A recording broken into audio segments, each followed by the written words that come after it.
are going to be telling you about is not comfortable to tell you about. I don't really want to be in front of people I know and people who are in my community bringing what I consider to be quite shocking news. We are in times of unprecedented awfulness, but at a time when people are extraordinarily starting to engage with something that we have been talking about. So thank you very much for coming tonight. This means you have already started to engage. Nobody here has got all the answers. It's about us being brave enough to ask each other the right question. One is, we have known about this for a really, really, really long time. We know, without going into any great detail, that the fossil fuel companies were talking about this in the 1950s and 60s, and some climate scientists were then. Last time I looked, we're now at 2019, and we've just started to wake up to it collectively, so it's taken us a while. In some ways, we've sort of known about it and decided not to talk about it. We are currently at 1.1 degrees higher globally than we were in pre-industrial levels. And our threshold, as delivered by the IPCC, is 1.5 degrees, is the one we're going to try and stay underneath. Now, the global average is important because it means in some places it's going to be much, much, much hotter than 1 degrees or 1.5 degrees. In some places it's 5, 6, 7, 8, 9, 10 degrees, and we've seen some really dramatic things happening at the poles. You've seen what happened last year in terms of our weather, globally and internationally, and is happening now. And if you sort of look at that little diagram, you can see pre-industrial nothing, we are here just over 1, and then it gives an example of it just gets bad, and very, very bad. So it's really, really important that we all do everything we possibly can to not get any worse. If you look at an image of how much carbon that means, the first one up here, the current trend, where we're on now, what our trajectory is. So we've got a massive change. Massive change. I'll just say massive again, just in case it didn't get through. We're talking about unprecedented levels of change. The evidence is there, the damage is being done. What do we, the international community, do about it? It's no good squabbling over who's responsible or who should pay. We have to look forward, not backward, and we shall only succeed in dealing with the problems through a vast international cooperative effort. The need for more research should not be an excuse for delaying much needed action now. There is already a clear case for precautionary action at any international level. Anybody, any idea who might have said that? Donald Trump. That's on the other planet that we all inhabit, is it? Yeah, she did. She was for turning because she changed her mind on this. She said this in, I think, 1989. And she said something similar the following year. And then what happened? So we were talking about it, but do you remember that? Do you associate this woman with an understanding of climate change? Exactly. We've sort of somehow designed it out or erased it or whitewashed it. It's like it never actually happened. Right, this one. Superficially, apart from a few obvious signs of pollution and deterioration, things do not look that serious. And the planet could continue as it is for some time. Such evasiveness serves as a license, that's the problem, to carrying on with our present lifestyles and models of production and consumption. This is the way human beings contrive to feed their self-destructive vices, trying not to see them, trying not to acknowledge them, delaying the important decisions and pretending that nothing will happen. This is where we're at. It's no longer enough then simply to state that we should be concerned for future generations. We need to see that what is at stake is our own dignity. Leaving an inhabitable planet, I'm too short for this really, to future generations is first and foremost up to us. Thank you. Anybody any idea? So this guy's on it as well. So we've got a Tory Prime Minister and a very religious dude, and they're both saying it, okay? The third one, right now, we're facing a man-made disaster of global scale, our greatest threat in thousands of years. Climate change. If we don't take action, the collapse of our civilizations, that's us, and the extinction of much of the natural world, also us, is on the horizon. The world's people have spoken, their message is clear, time is running out, they want you, the decision makers, to act now. Any idea? Exactly. So this is where we are now. To me, there's a clear thread running through all of those. We ignored it twice, or we let it be designed out. We cannot do that now. Does everybody know the story of the Emperor's New Clothes? Who was it that called out the bare bottomness, can I say that in a church, of the Emperor? A child, exactly. And I want to introduce you to our modern day child calling out the bare-assness of our current economic, social and environmental models. When I was about 8 years old, I first heard about something called climate change or global warming. Apparently that was something humans had created by our way of living. I was told to turn off the lights to save energy and to recycle paper to save resources. I remember thinking that it was very strange that humans, who are an animal species among others, could be capable of changing the Earth's climate. Because if we were, and if it was really happening, we wouldn't be talking about anything else. As soon as you turn on the TV, everything would be about that. Headlines, radio, newspapers. You would never read or hear about anything else, as if there was a world war going on. But no one ever talked about it. If burning fossil fuels was so bad that it threatened our very existence, how could we just continue like before? Why were there no restrictions? Why wasn't it made illegal? To me, that did not add up. It was too unreal. So when I was 11, I became ill. I fell into depression. I stopped talking, and I stopped eating. In 2 months, I lost about 10 kilos of weight. Later on, I was diagnosed with Asperger's syndrome, OCD, and selective mutism. That basically means I only speak when I think it's necessary. Now was one of those moments.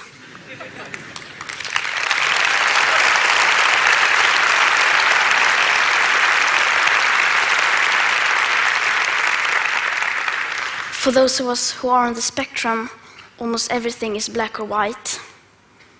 We aren't very good at lying, and we usually don't enjoy participating in the social game that the rest of you seem so fond of.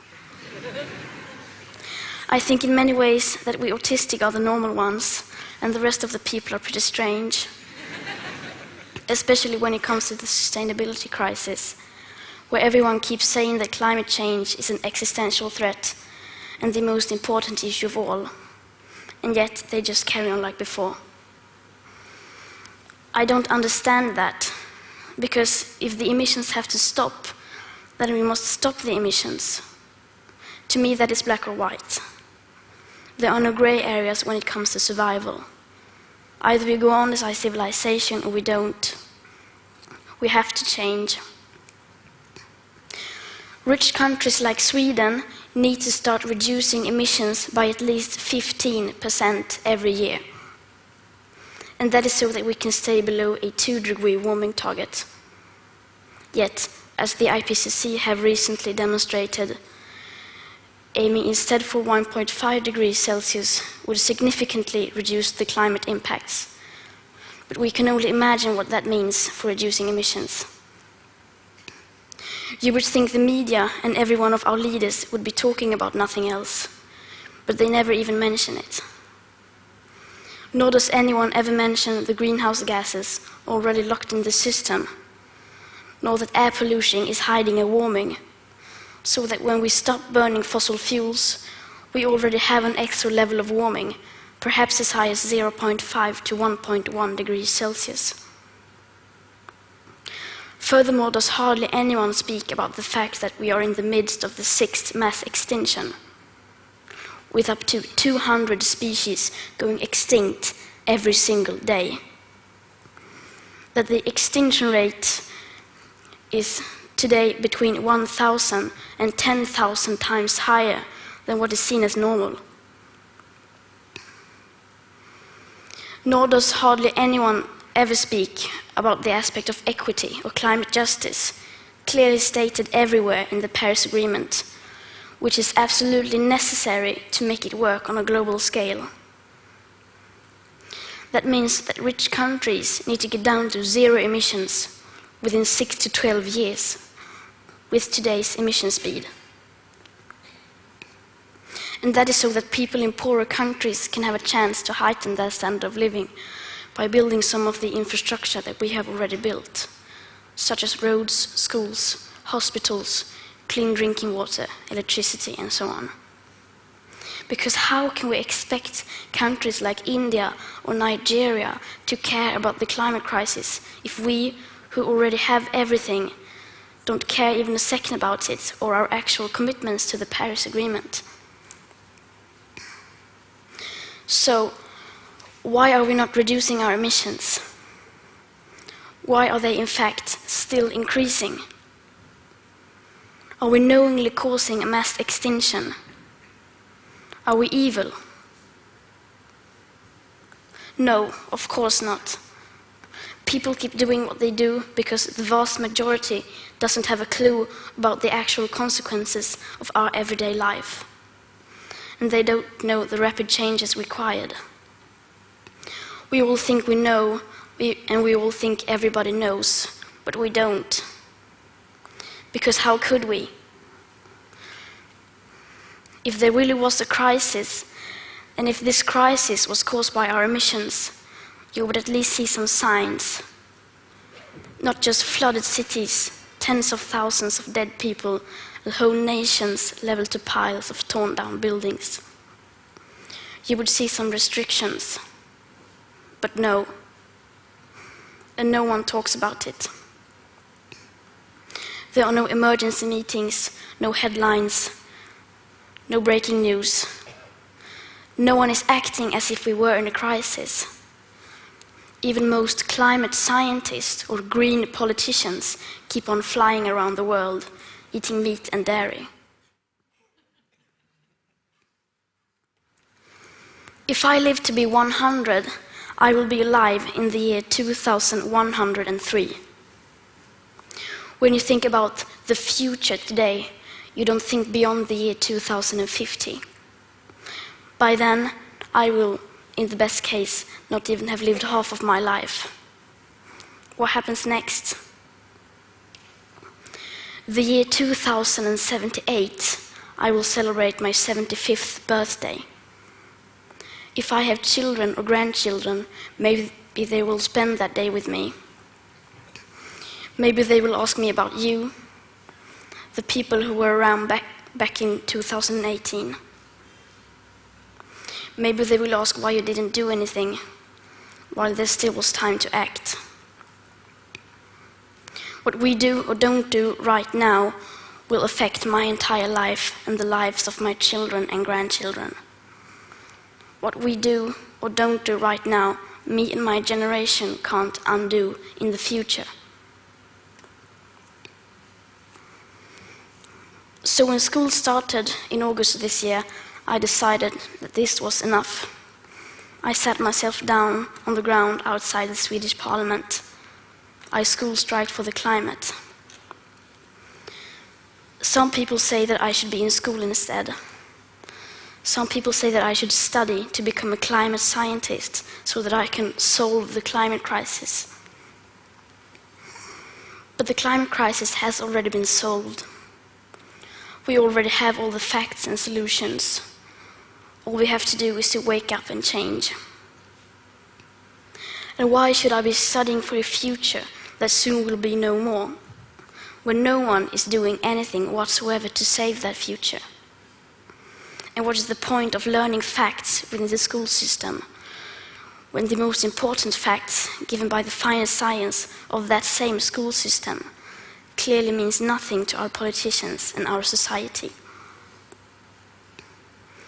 Some people say that Sweden is just a small country and that it doesn't matter what we do. But I think that if a few children can get headlines all over the world just by not going to school for a few weeks, imagine what we could all do together if we wanted to. Now we're almost at the end of my talk. And this is where people usually starts talking about hope. Solar panels, wind power, circular economy, and so on. But I'm not going to do that. We've had 30 years of pep talking and selling positive ideas. And I'm sorry, but it doesn't work. Because if it would have, the emissions would have gone down by now. They haven't. And yes, we do need hope. Of course we do. But the one thing we need more than hope is action. Once we start to act, hope is everywhere. So instead of looking for hope, look for action. Then, and only then, hope will come. Today, we use 100 million barrels of oil every single day. There are no politics to change that. There are no rules to keep that oil in the ground. So we can't save the world by playing by the rules. Because the rules have to be changed. Everything needs to change. And it has to start today.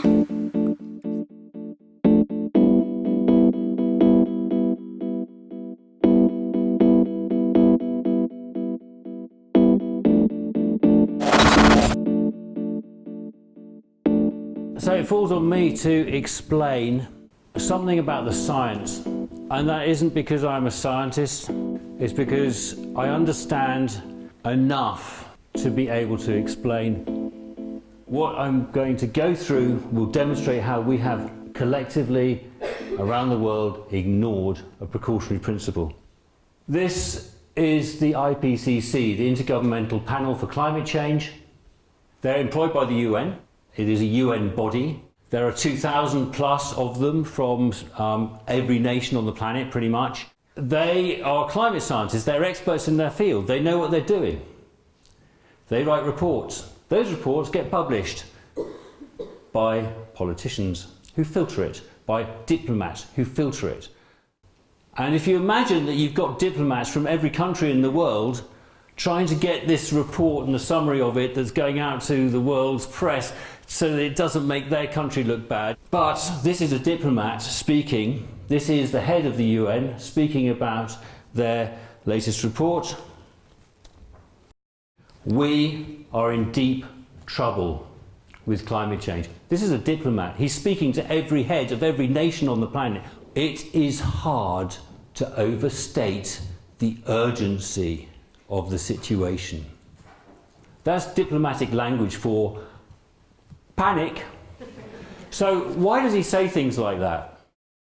What you can see here is the square kilometres of sea ice in the Arctic. And the green line, the little wiggly green line, is the most optimistic of the IPCC's predictions as to what could happen. The red line is their least optimistic prediction of what could happen. And there, with that one, you can see that by 2085, 90, not sure what that is, there won't be any sea ice. The black line is the real data. You can see it's fallen off a cliff. This report is from 2014, working off data from 2010. We're always playing on old information, and the situation is changing incredibly rapidly. We also need to know there is a locked-in cooling effect by the emissions that have gone out already. What you can see coming out of these cars is particulate matter.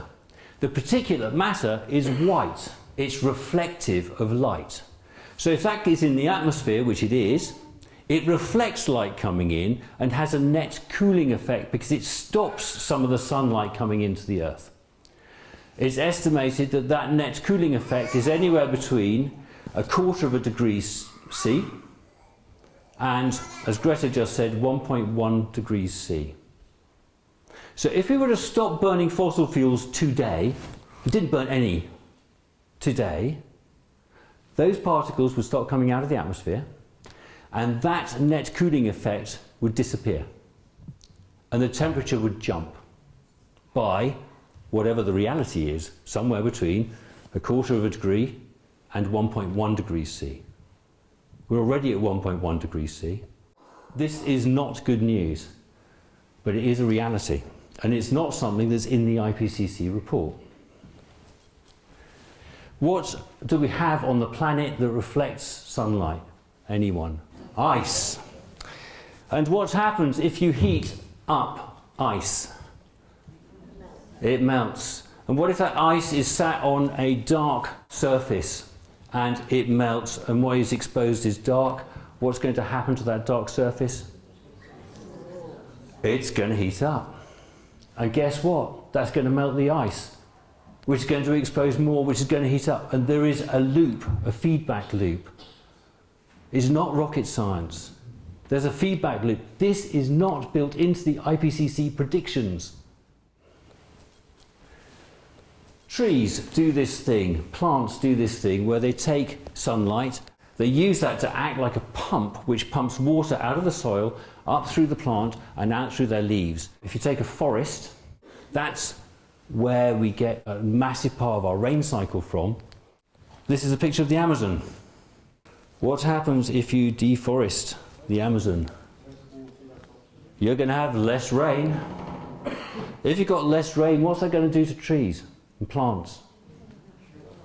It's going to mean we've got less growth. If you've got less growth, what does that mean? We have a longer dry season. And what does that mean? That is another loop. The danger is we don't know when these feedback loops kick in, the tipping point for the feedback loop. We don't want to go there. We really do not want to go there. So if you look, the things in yellow, those are the feedback loops that might kick in at 1 degree C, which then might kick the next one in, and then if that kicks that one in, that might then raise the temperature to 3 degrees C, and suddenly we've got a whole load of another feedback loops that kick in, and we've got what's called a cascade. And we end up in what's been known in some papers as hothouse Earth. The analogy is, it looks a little bit like this. That there's this ball on a slope that's getting ever steeper. And we don't want it to get to the point where it's so steep we can't stop it. That's basically the point. But it's not just climate change. It's also, we are in the midst of a mass extinction. And the reason for that has a lot to do with us humans.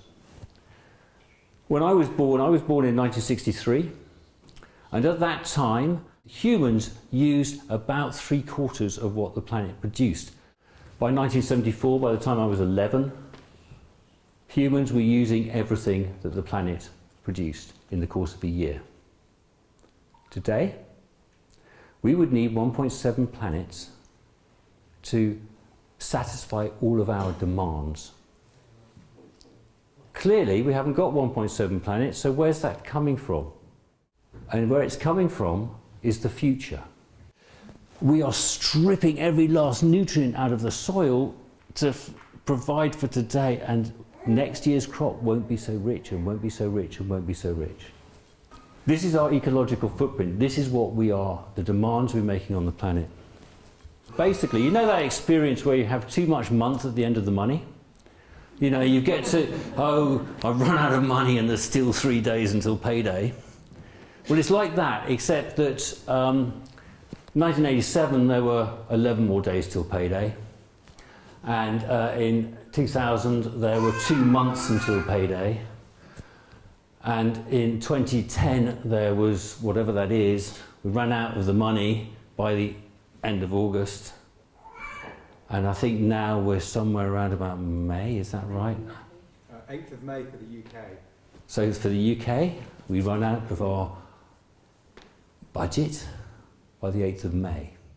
People in Africa, on average, are still using 3/4 of a planet. If we all lived the way they do in Africa, if we were all able to do that, we would only need 3/4 of a planet to provide for our resources. If we all lived the way the average person does in North America, we'd need 5 planets. And this slide is out of date. In the UK, that would be about 4 planets. I find that sobering. So what are the consequences? This is in Lancashire, and this just shows the way in which we have gone, oh, we need more farmland, we'll have more farmland, we need more farmland, oh, we better have a little town over there, oh, there's a flood. The consequence of this ecological overshoot, whilst we're making yet more demands, we are also removing the planetary systems that mitigate the extreme weather and the consequences of climate change. So we're not only making it worse, we're making it worse by taking away the things that are going to help. Bonkers. I think it's a much better word than unsustainable. It's just bonkers. There's a bit more good news in this story, I'm afraid. The world population is expected to grow. And the consequences of that, basically the consequences of that are famine. We have lived such a sheltered life in this country for so long, we have no concept of what that is. But if civilization started in the Middle East and started somewhere around Syria, in 2006 they began the worst drought that they have had, and this is a consequence of climate change, that they have had since the beginnings of civilization. That drought lasted 5 years. 2 to 3 million people fell into abject poverty. The political tensions were exacerbated, and we've had a civil war there. And if anyone has spoken to anybody who's had anything to do with the refugees coming out of there, it's heartbreaking. I was speaking to someone who described how this woman she'd been working with was walking down the road to escape from Syria, just walking down the road, and these lines of refugees, and a car ran over a child. And she had to keep walking, couldn't even stop. We cannot imagine it. We need to be really clear what we are doing. I just mentioned Syria just now. The annual rainfall in East Anglia, which is a large, American term, crop production area, which is a large area for growing crops, the annual rainfall is about the same as it used to be in Syria. We're not as protected from this as we think we might be. And I'm afraid there's a little bit more. Since the Earth began, there have been a number of mass extinctions, and there's different ways you can measure this, but most people agree there's been 5 mass extinctions in the past. 5 mass extinction events, they call it. And 4 of those have been as a consequence of increased carbon dioxide in the atmosphere. We know, well, we're actually in the beginnings of a mass extinction event. That's 100% of the animals that were around in 1970. 60% of them have gone.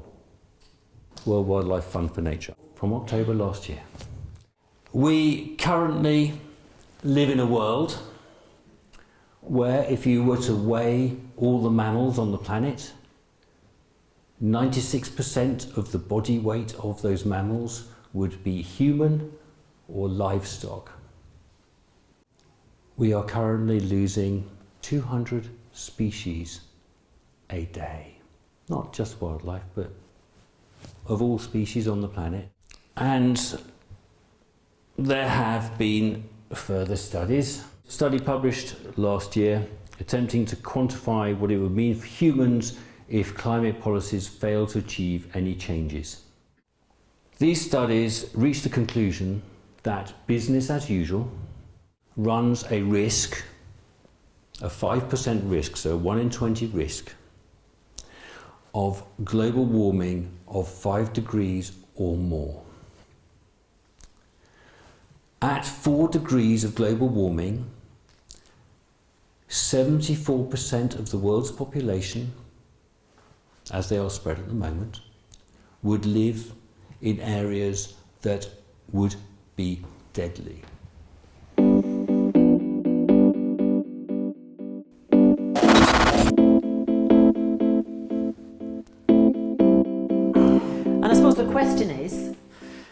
How did we get ourselves to a place where something that is catastrophic, the term that's used by the IPCC is an existential crisis?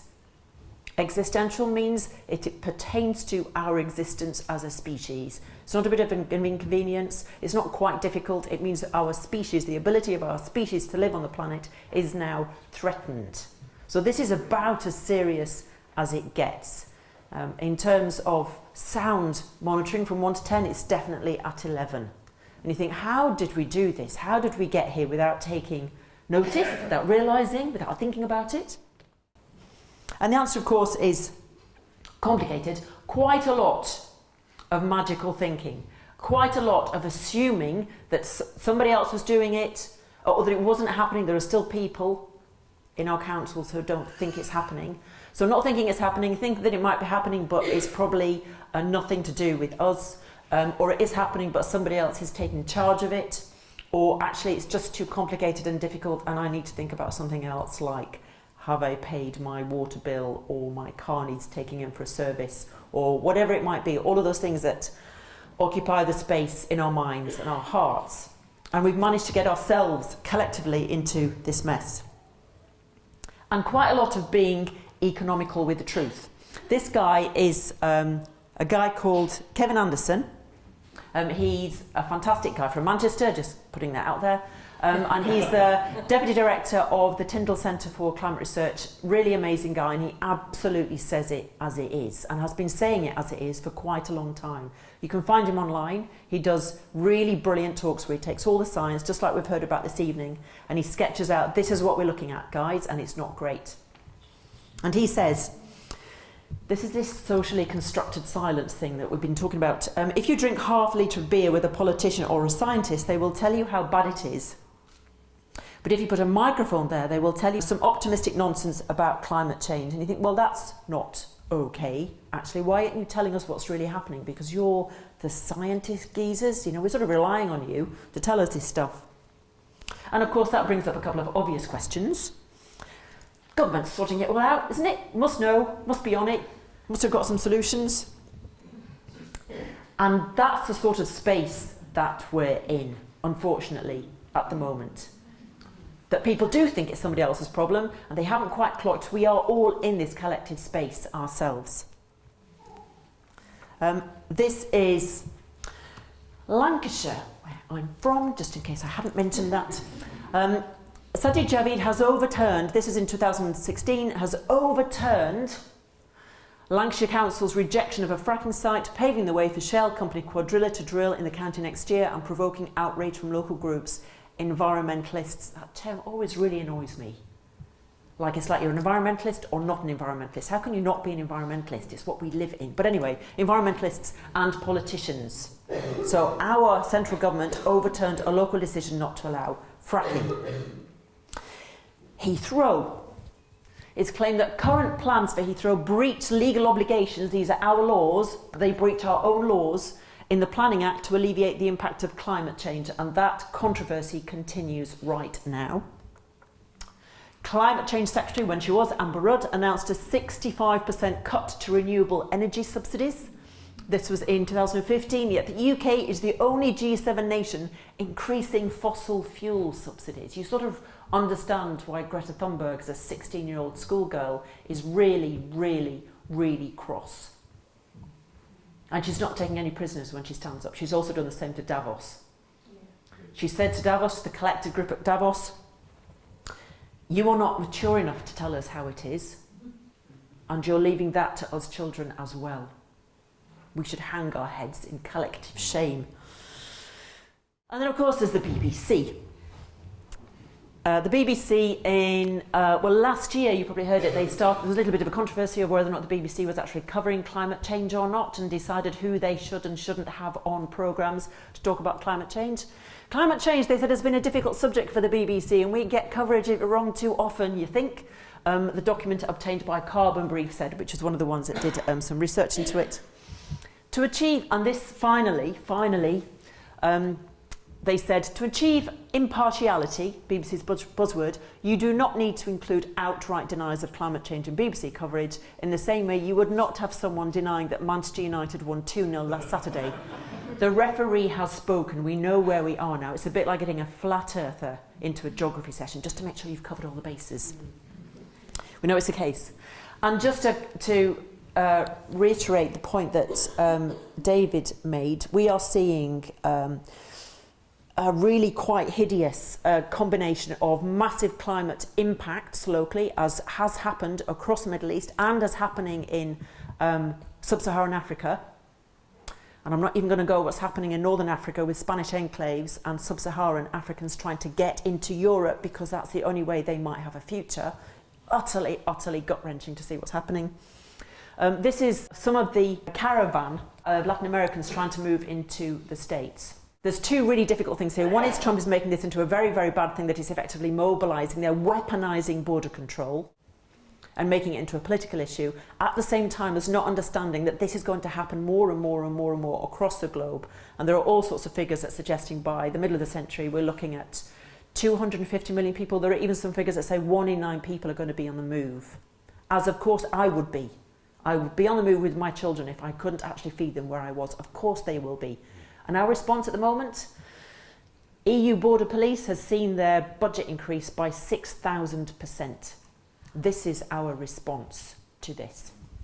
And then of course, this is happening right now. This happened over a weekend, one weekend in Australia last November.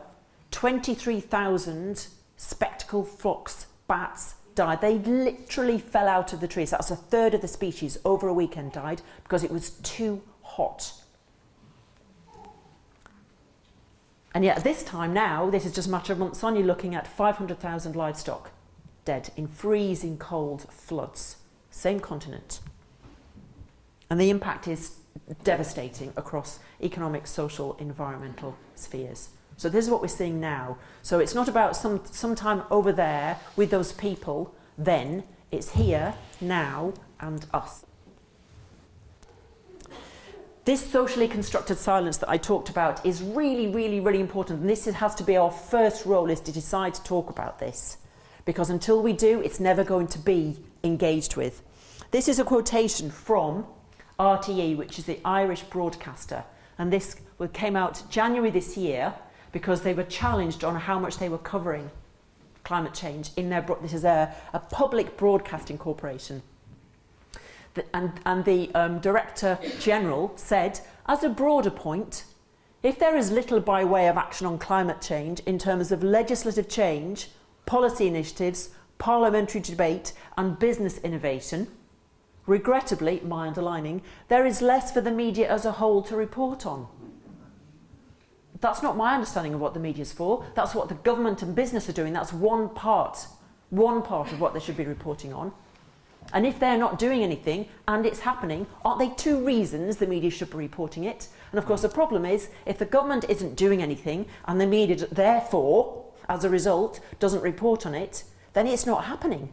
Then in actual fact people aren't engaged, they can't put pressure on their government, and you have a beautifully complete loop of silence. Nobody's talking about it, so nobody's talking about it. But we can change that. And the obvious question too is, doesn't the law help? Yeah, well, you know, we haven't done so well on that either. And if you think about any change that we have wanted or created or engaged with over the last 200, 300, 500 years, generally it's involved having to demand it and probably going up against our legal structures. This woman, extraordinary woman called Polly Higgins, is currently creating an ecocide law where she's trying to make environmental damage illegal to respond to exactly that point that Greta said, that we have no laws that make us keep this stuff in the ground. We have no laws that make it a crime to do the sorts of damage we're doing at the moment across our ecosystems that are the things that keep us alive. This is not about tree hugging because it's a nice thing to do. From a perspective of enlightened self-interest and survival, we need those systems. We are part of those systems. This is about survival of everything. And it's not about saving the planet either. The planet's a rock. The planet will be fine. It's everything that's trying to live on it that has got a really significant problem, and that includes us. And the issue is, really, we just need to turn up. We need to turn up physically, emotionally, morally, psychologically, intellectually, be present, figure out what's going on, and start creating a space where we can engage with this, as these kids did in Truro. A week after the kids came out, 224 academics wrote a letter to say, absolutely, we're behind them. And then a week later, the teachers joined the climate protest to say we need to change the curriculum. They're right, actually. Our curriculum, we can slide it in and we have a bit of a maths lesson and we can bring in a little bit of geography and we can add a few facts here, but we're not talking about this as the biggest planetary threat we have ever experienced. So now they're demanding, on the back of what the kids have done, they're saying we need to do this properly, which I think is really interesting. So in terms of that turning up, this is what a first bit of 224 academics look like. That's just half of them, saying the kids have got it. These are all doctors and professors. In fact, there are plenty in Cornwall who signed this letter. We have a choice. Do we understand what Greta has literally laid bare for us, or do we carry on with blind force going in the same direction and saying, okay, acquiescing to the grey suits who are not able sometimes, they're not bad people, but find it very, very difficult to engage with this stuff. This is part of our new role. And it's really important to note that we are not alone. We are definitely not alone. Cornwall declared a climate emergency, the first county to declare a climate emergency. And somebody asked me, was that just like they just got it, or was there a lot of work behind it? Oh, I don't know. Let me think about that. Oh, yeah, not answer one. Huge amount of work behind the scenes, and lots of engagement with lots and lots of parish council and town councils, and credit to the councillors and the officers who are really pushing. There are lots of people who are behind us now. It's just a matter of finding and connecting. So lots of people across the UK and lots of people across the world. We don't quite know what that means we have to do yet collectively, but it means that we are facing in the right direction, and only by facing in the right direction can we start to figure out what the first steps might be, rather than the silence and the blindfolds. So this is everybody now starting to say, actually, this is about my life, my future, my kids' future, my family's future, my colleagues' future. It's about now. It's not 4 generations hence, it's now.